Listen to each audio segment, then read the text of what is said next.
Today, we're diving into a science that totally changed the game for identification, way before DNA testing was even a thing. We're talking about dactylography. Yep, the science of fingerprints. It's a method that's so reliable, it's still a huge part of forensic science even now. So let's get into the problem it was created to solve. So let's start with a question for you.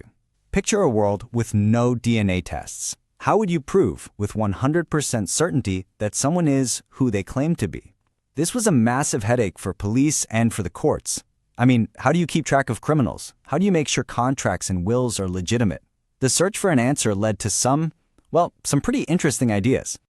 The first really big scientific swing at cracking this identity problem involved a super complex system of measurements.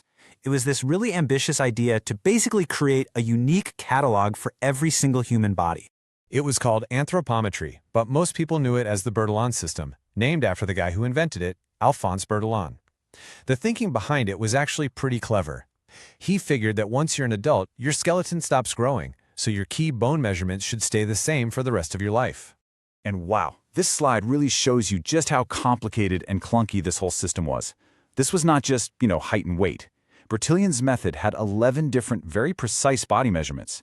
Everything from the length of your left foot to the width of your head, all taken with these specialized tools. You can just imagine how easy it would be for someone to make a mistake. And that, right there, is why it ultimately failed. For one, you could only use it on adults, which is a huge limitation. You needed people who were highly trained and all this delicate equipment. And even then, the tiniest little slip-up in a measurement could mean you've got the wrong person entirely. So, the bottom line is, while it was a neat idea, it just wasn't reliable enough. Not by a long shot. But, just as the Bertillon system was showing all its cracks, a much better solution was coming into view. Something that was simple, that was permanent, and that was completely unique to every single person on Earth. And that brings us to dactylography. You might also hear it called the Henry Galton System. This is the scientific study of fingerprints. So instead of relying on a dozen different clunky measurements of a skeleton, this method just focused on those tiny, complex patterns on the tips of our fingers. Now, fingerprinting didn't just appear overnight. It was more like a series of breakthroughs. It really kicked off back in 1858, when Sir William Herschel started using fingerprints to stop fraud on documents in India. A little later, Dr. Henry Faulds published an article arguing for their uniqueness. But the real game changer? That was in 1892, when Sir Francis Galton figured out a way to classify the patterns, which meant you could actually search through a big database of prints for the first time. And this quote from the FBI just nails it. Think about it. Your appearance can change. You can gain weight, lose weight, change your hair, but your fingerprints, they stay exactly the same, your entire life. That permanence is their superpower. So what is it about these little swirls and ridges that makes them the absolute gold standard for identification? Let's get into the science of it, because it's pretty amazing. Those patterns on your fingertips, they aren't random. They actually form deep in the womb, long before you're even born. By about the 24th week, your own unique fingerprint pattern is locked in for life. Unless you have a really deep injury, that pattern is never going to change. And while there are literally countless variations, every single fingerprint is based on just 3 main pattern types. As you can see here, loops are the most common, about 2/3 of us have them. Then you have whorls, making up about 1/4 of the population, and arches, those are the rarest. But it's the tiny details and the unique combination of these patterns that makes your print totally one of a kind. So how unique are we talking? Well, the estimated odds of 2 different people having the exact same fingerprint are about 1 in 64 billion. Let that sink in. That's more than 8 times the number of people on the entire planet right now. It's so unique that in the whole history of using fingerprints, there's never ever been a case of 2 different people having the same one.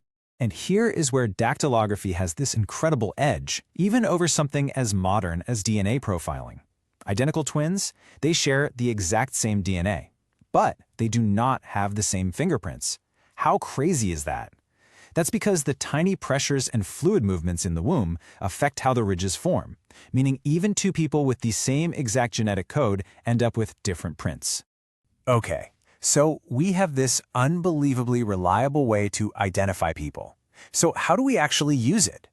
Let's take a look at how a simple splotch of ink becomes this powerful tool for justice and for keeping society in order. The standard method is actually pretty simple. First, you get what's called a plane impression, just pressing the inked finger straight down.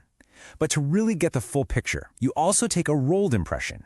You roll the finger from one side of the nail to the other. That way, you capture the entire pattern, which gives investigators a lot more detail to work with. And the ways we use this are just immense. It's not just about finding a criminal's print at a crime scene. It's used to identify victims of disasters or accidents. It's used to prevent fraud, to verify signatures, and even to make sure newborn babies don't get accidentally mixed up at the hospital. It gives us definitive proof of who someone is, right when we need it most. So we've gone from these tedious, complicated body measurements to the elegant, simple patterns on our fingertips. The story of identification is just incredible. Dactylography gave us a nearly perfect solution over 100 years ago. And that leaves us with one last thing to think about. In this new age of AI, facial recognition, and iris scans, what's the future for this fundamental and still perfect science of the unique mark?